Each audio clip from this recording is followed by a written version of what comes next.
Salut à toutes et à tous. Bon, après plusieurs mois d'absence, c'est le retour de Creuse encore. La dernière vidéo était sur Notre-Dame de Paris. Limite, ils auraient eu le temps de la reconstruire entre deux, mais ça nous a pas empêché de bosser. Il y a des nouveaux décryptages et aujourd'hui, on va parler des arrêtés anti-pesticides.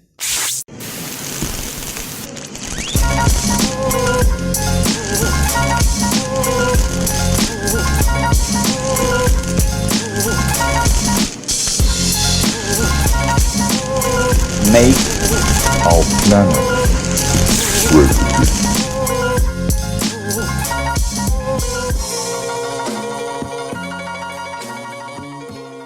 Alors les arrêtés anti-pesticides, vous en avez certainement entendu parler cet été parce qu'il y a eu une démarche importante venant d'un maire d'une toute petite commune au nord de Rennes, à peine 600 habitants, Langouette.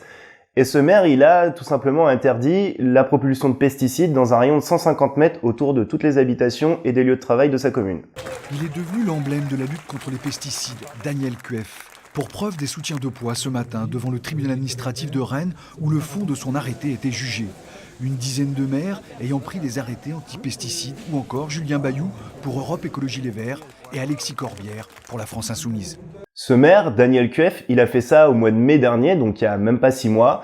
Et depuis, il y a 120 communes et 2 départements qui l'ont suivi. Donc autant dire que c'est un mouvement qui prend une dimension nationale. Alors cet arrêté municipal qui fait à peine 5 pages, il comprend notamment 2 articles qui nous intéressent. Alors d'abord l'article 2, c'est celui qui, comme je l'ai déjà dit, interdit la propulsion de produits phytopharmaceutiques, c'est-à-dire des pesticides tout simplement, dans un rayon de 150 mètres autour des habitations et des lieux de travail. Et il précise aussi que quand il y a des haies assez touffues et assez hautes, ça peut être que dans un rayon de 100 mètres. Daniel Cueff, il justifie cette décision donc de protéger sa population parce qu'il estime avoir un pouvoir de police et devoir justement protéger la santé de ses concitoyens. Bon, pouvoir de police, ça veut pas dire qu'il va sortir les LBD, ça veut simplement dire qu'il doit assurer la sécurité, la salubrité et la tranquillité dans sa commune, tout simplement. Le deuxième article qui nous intéresse, c'est l'article 3 de cet arrêté.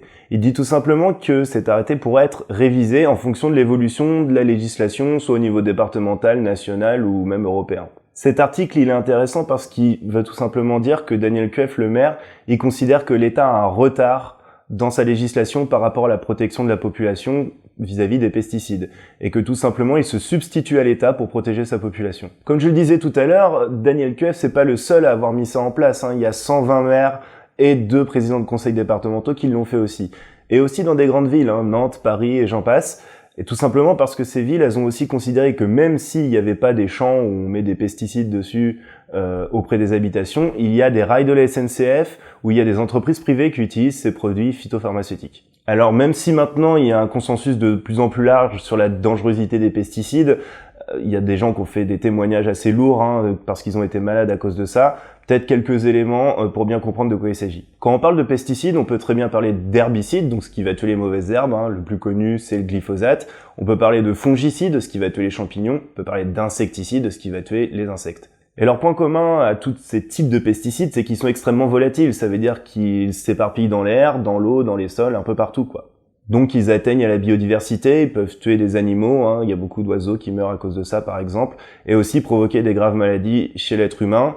Je vais pas détailler, il y a des témoignages qui sont assez difficiles à entendre déjà sur internet. Et puis bien sûr, les premières victimes, c'est les agriculteurs eux-mêmes. Il y en a un paquet d'entre eux qui ont été reconnus comme ayant subi une maladie professionnelle à cause des pesticides. C'est donc que c'est pas tout à fait anodin quand même.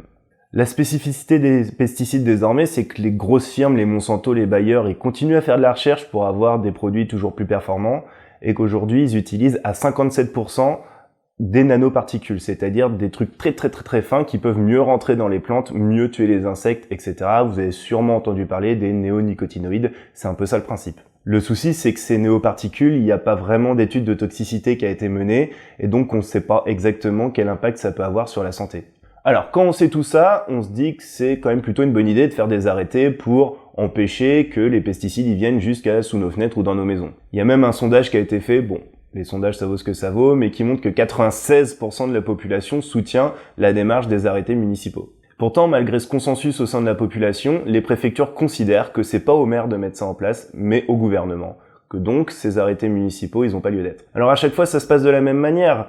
Le ou la maire de la commune met en place son arrêté municipal, la préfecture est avertie, elle lui demande de retirer bien gentiment, ce qu'il ne fait pas, et donc ensuite on passe au stade juridique puisque la préfecture assigne en justice la mairie. Les tribunaux administratifs, ils ont commencé à rendre leur verdict, c'est le cas pour la commune de Langouette et son maire Daniel Cueff, et à chaque fois ils jugent sur la forme et non pas sur le fond, c'est-à-dire sur la compétence du maire de prendre un arrêté municipal comme celui-là ou pas. Les tribunaux administratifs, ils donnent à chaque fois raison à la préfecture. Le maire ne saurait en aucun cas s'immiscer, par l'édiction d'une réglementation locale, dans l'exercice d'une police spéciale que le législateur a organisée à l'échelon national et confiée à l'État. Bon, en gros, tout simplement, ça veut dire que c'est l'État qui gère les histoires de pesticides et de dangerosité et que c'est pas à la mairie de le faire. Donc à première vue, la bataille juridique, elle paraît un peu perdue, mais d'abord, les maires sont suffisamment motivés, obstinés et soutenus par leur population, ce qui est quand même assez important, pour ne pas en rester là, et il y a des nouvelles audiences, il va y avoir des appels, etc. Ça pourra remonter loin, voire même jusqu'au niveau européen. Alors même si pour l'instant les tribunaux donnent pas raison à ces maires, faut voir la chose plus globalement que ça, et vous verrez qu'il y a aussi pas mal d'aspects positifs à en retirer. D'abord, ça oblige le gouvernement à bouger. Vous avez peut-être entendu Emmanuel Macron qui a été obligé de répondre à Daniel Cueff, donc ce maire d'une commune de 600 habitants, sur la question, le sujet est quand même assez chaud apparemment. Et puis, le Premier ministre a aussi envisagé un projet de loi qui interdirait les pesticides d'une certaine distance des habitations et des lieux de travail. Bon, lui, il parle de 5 à 10 mètres, tout le monde a compris un peu que c'est du foutage de gueule, mais n'empêche que ça les oblige un peu à agir quand même. Le deuxième aspect positif quand même de cette bataille, c'est qu'il y a de plus en plus de gens qui se sentent concernés, on voit des rassemblements avec des centaines de personnes, donc c'est tant mieux, il y a une prise de conscience générale sur le sujet. Et puis le dernier aspect, moi celui que je trouve le plus cool, c'est que là on a quand même des maires, des centaines d'élus locaux qui disent à l'État, non, en fait, nous on pense que vraiment vous n'agissez pas dans le bon sens, donc on fait comme bon nous chante.